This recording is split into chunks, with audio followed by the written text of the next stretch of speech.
दोस्तों बहुत बड़ा खुलासा मैं आप लोगों के लिए लेकर आ चुका हूं। मोदी सरकार बिल्कुल साफ हो चुका, क्लियर हो चुका है कि सीमा हैदर को कभी भी डिपोर्ट नहीं करेंगे। आप लोग हैरान हो रहे होंगे कि मैं ये बात क्यों कर रहा हूं और किस लिए कर रहा हूं। देखिए, सबसे अच्छी कंफर्म जानकारी आपको मेरे चैनल पे मिलती है और मैं आपको बिल्कुल ऑथेंटिक इंफॉर्मेशन दे रहा हूं कि मोदी सरकार ने इस वक्त फैसला कर लिया है, सीमा हैदर को कभी भी नहीं भेजेंगे।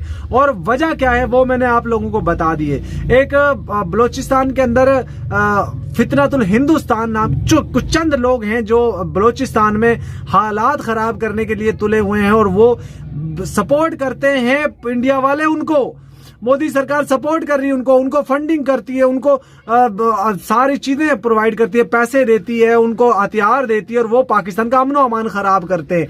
और उनको एक मैसेज कन्वे किया जा रहा है कि मोदी सरकार तुम लोगों को इतना सपोर्ट करेगी, इतना नवाजेगी। सीमा का बाहर घूमने फिरने जाना, कल मैं एक वीडियो देख रहा था जिसमें वो खेतों में घूम फिर रही थी और वहां की तारीफें कर रही थी कि ये नोएडा है, यहाँ पे तरक्की हो रही है, यहाँ पे डेवलपमेंट हो रही है, यहाँ पे अब ये होगा, अब वो होगा। तो दोस्तों मुझे आप एक बात बताइए, क्या हिंदुस्तान के अंदर कोई भी महिला ऐसी नहीं है जो वहां पे पूजा पाठ सिखा सके? क्या सीमा ही पूजा पाठ सिखाएगी लोगों को? क्या सीमा ही लोगों को वहां पे मोदी जी का प्रचार करेगी? क्या मोदी जी की अपनी वहां पे वैल्यू नहीं है? क्या मोदी जी ने हिंदुस्तान में कोई काम नहीं किया कि जो उनको लोग पसंद नहीं करते, या योगी आदित्यनाथ को कोई पसंद नहीं करते? क्या सीमा के कहने पे ही लोग वोट देंगे? मुझे समझ नहीं आती दोस्तों, ये लोगों को बुद्धू किस तरीके से बना रही है। कल मैंने आप लोगों को बताया था कि ये टिकटॉक आईडी यूज कर रही है हिंदुस्तान में रहते हुए अपनी फैमिली से बात करने के लिए, और बबीता रानी की भी मैंने आप लोगों को ऑडियो कॉल सुना दी, और बबीता रानी का जो हस्बैंड था बाबू राव, उसकी भी मैंने ऑडियो कॉल सुना दी। मतलब नित्तरपाल की भी ऑडियो कॉल चलाई थी मैंने, नित्तरपाल का बेटा जो लपुआ है, लपुआ, उसकी भी मैंने ऑडियो कॉल चला दी थी। तो दोस्तों ये तो आप लोगों को अंदाजा हो गया होगा कि हमारा राब्ता इन सब के साथ है, इन सब की हम बैंड बजाने में मास्टर हैं। और मैंने और भी लोगों की बैंड बजाई है, क्या क्या बैंड बजाई है। अच्छा, मैं आप लोगों को बता दूं कि मोदी सरकार ने अब ये फैसला कर लिया है, 100% फैसला हो चुका है कि सीमा को वो लोग नहीं भेजेंगे। कल तक जो लोग हमें ये कहते थे कि सीमा हैदर यहां नहीं रहेगी, वो जाएगी, डिपोर्ट होगी, और वो जरूर डिपोर्ट होगी, हमारे कानून में लेट फैसले होते हैं लेकिन होते जरूर है, तो अब उन लोगों का मुंह बंद हो गया। अब उन लोगों को मैं तो ये कहता हूं, यार कोई थोड़ा सा पानी ले लो, गंदा वाला पानी लेना, गटर वाला, उसमें थोड़े अपनी नाक डुबो कर वो खुद को वो कर लेना, क्या कर लेना, मैं समझ गया होगा मैं क्या कहना चाहूँ। और जो लोग हम आज कहते थे हमारा संविधान बहुत अच्छा है, हमारा कानून बहुत अच्छा है, हमारी सरकार बहुत अच्छी है, थू थू थू। मैं तो ये कहता हूं, देखिए हम कानून के ऊपर क्यों बात करते हैं, हम संविधान के ऊपर क्यों बात करते हैं, हम आपकी गवर्नमेंट के ऊपर क्यों बात करते हैं। बहुत सारे लोगों को शायद इससे चुल मची हो, मिर्च लग रही होंगी, लेकिन मैं इसलिए बात करता हूं कि हमारे 4 मासूम बच्चे वहां फंसे पड़े हैं।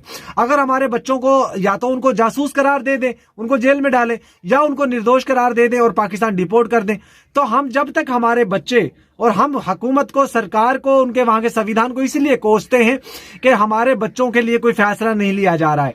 एक बादल बाबू आया था ना पाकिस्तान, उसको जेल में डाला, उसके ऊपर केस चला, उसको जो भी वो उसके हमारी जांच एजेंसियों ने इन्वेस्टिगेशन की, उसके ऊपर केस चलकर अब वो जेल में, उसको सजा भी हो गई, अब वो जाएगा भी सजा पूरी करके। एक अंजू आई थी, लीगल आई थी, उसको पाकिस्तान में कितना प्यार मिला, मोहब्बत मिली। एक ज्योति मल्होत्रा आई थी, उसने पाकिस्तान को एक्सप्लोर किया, पाकिस्तान की अच्छाई दिखाई लोगों के सामने, एक बहुत खूबसूरत इमेज जो है, जो जैसा कि पाकिस्तान है, उसने वो दिखाया। उसको जासूस करार देके उन लोगों ने वहां पे जेल में डाल दिया। ये कानून है, ये कानून। आए रोज कोई ना कोई दंगे फसाद हो रहे हैं, आए रोज कोई ना कोई जो, अब बताओ, आई लव मोहम्मद के विरोध में उन लोगों ने आई लव क्या था, महादेव, आई लव महादेव लिख दिया, मतलब वो ट्रेंड निकाल दिया। कितनी जगहों पे दोस्तों दंगे फसाद हुए, कितनी जगहों पे पुलिस ने मुसलमानों को अरेस्ट किया है। ये कानून है, ये संविधान है, इसकी संविधान कहते हो तुम लोग। तो हम तो बात करते हैं भाई उसलिए कि जब तक हमारे 4 मासूम, बाकी हिंदुस्तान का कुछ भी हो हमें उनसे कोई लेना देना नहीं है, वहां का संविधान अच्छा हो ना हो हमें कोई लेना देना नहीं है। लेकिन मैं बात अगर करता हूं संविधान की, तो किस लिए करता हूं, इसलिए करता हूं कि हमारे 4 बच्चे वहां पे फंसे पड़े।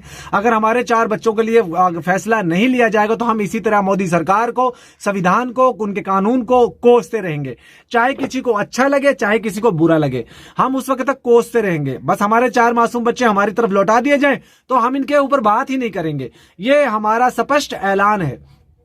और कुछ लोग ये कहते थे कि हमारा कानून बहुत अच्छा है, अब किधर गया भाई कानून, मुझे बताओ ना।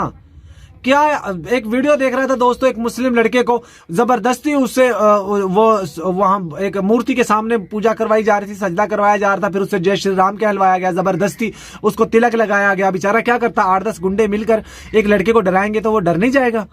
मतलब कैसे यहाँ पर मतलब किस तरह के कांड होते हैं। रोज कोई ना कोई हादसा हो रहा होता है कि लड़कियों का रेप हो जाना, मर्डर हो जाना, कभी मतलब क्या क्या नहीं हो रहा।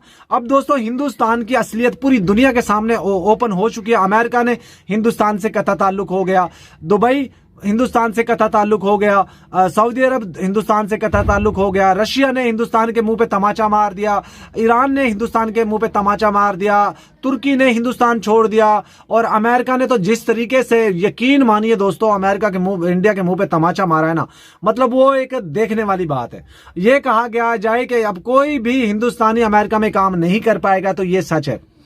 तमाम तर कंट्री, ऑस्ट्रेलिया के अंदर जाके देखिए, go back Indians, go back Indians, इस तरह के नारे लग रहे हैं। यूके के अंदर इनकी एम्बेसी को बंद कर दिया गया है, वहां से गो बैक इंडियंस का नारा लग गया है, क्योंकि वहां पे इन रॉ के एजेंट जो थे, उन लोगों ने वहां पे सिखों का कत्लेआम करना स्टार्ट कर दिया था, तो उन लोगों को वहां से निकाल दिया गया। अमेरिका के अंदर इनको मुंह की खानी पड़ी, ऑस्ट्रेलिया के अंदर इनको मुंह की खानी पड़ी। किस कंट्रीज के अंदर से इनको निकाला जा रहा है। कितनी खवातीन अमेरिका के अंदर चोरियां करनी स्टार्ट कर दी, उनकी भी वीडियोस वायरल हो रही हैं। तो ये सारी चीजें क्यों हो रही है भाई? चाइना ने वैसे साथ छोड़ दिया, मोदी अभी चाइना, 7 साल बाद मोदी चाइना जाता है और उसके पैरों में बैठ जाता है और कहता है कि माई बाप मुझसे जमीन और ले लो, जगह और हथियार लो, जिस तरह लद्दाख में तुम लोगों ने पहला कब्जा किया था, और ले लो, लेकिन इंडिया के साथ ताल्लुकात अच्छे कर लो। नेपाल ने इनके मुंह पे तमाचा मार दिया और बांग्लादेश ने इनके मुंह पे तमाचा मार दिया। अब देखिए, आपने मैच के अंदर कोई बांग्लादेशी टीम ने हाथ नहीं मिलाया, इन्होंने पाकिस्तानी टीम से हाथ नहीं मिलाया, तो बांग्लादेशी टीमों ने इनसे हाथ नहीं मिलाया। मतलब कितनी मुंह की खानी पड़ रही है।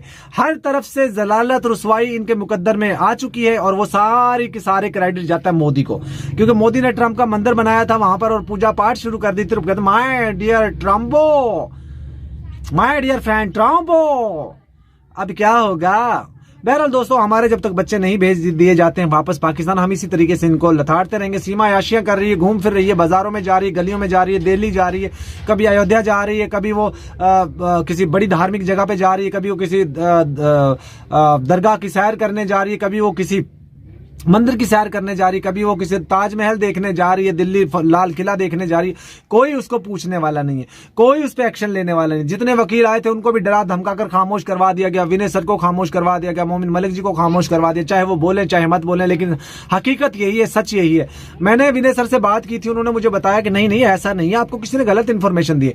मैं कहा फिर आप मीडिया पर आकर बहुत बताएं लोगों को, क्योंकि वो देखिए, कोई भी बंदा जो इंडिया में अगर रहते हुए पाकिस्तान के मुताल्लिक बात कर देता है तो उसके ऊपर FIR हो जाती है। यही वजह है जो विनय सर बात नहीं कर रहे हैं, सच्चाई लोगों को नहीं बता रहे।